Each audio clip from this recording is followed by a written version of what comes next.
Well, good morning. I want to talk to you about an item of tackle that's definitely made a big difference to my barbel fishing over the last few seasons, and that's one of these bait droppers by Korum.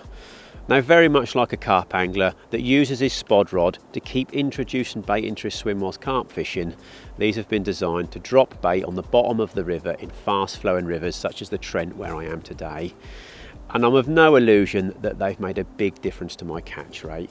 A lot of the best anglers are the best baiters, and keeping bait trickling through that swim throughout the session by the aid of one of these bait droppers definitely makes a big difference.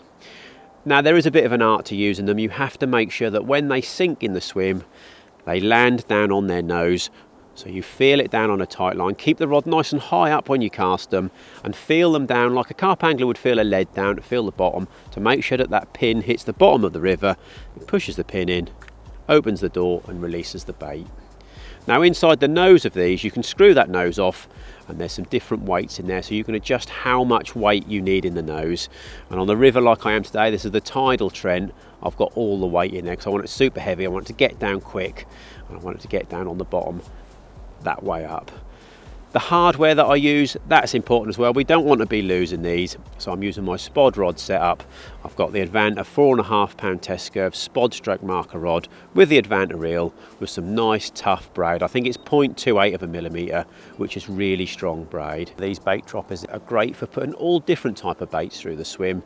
Probably my go-to mix on rivers like the River Trent is a mixture of different sized pellets, some hemp seed and some whole and crumbled boilies. But when the river's low and clear, hemp and casters in one of these is a great approach. They come in two different sizes depending how much bait you want to put through the swim and maybe the size of the river that you're fishing. But personally, when I'm barbel fishing, especially on these bigger rivers, I wouldn't leave home without my bait dropper rod and my bait dropper setup. It does make a big difference. So if you want to check out these products, we'll put a link in the description below, but I highly recommend that you use a bait dropper for your barbel fishing this autumn.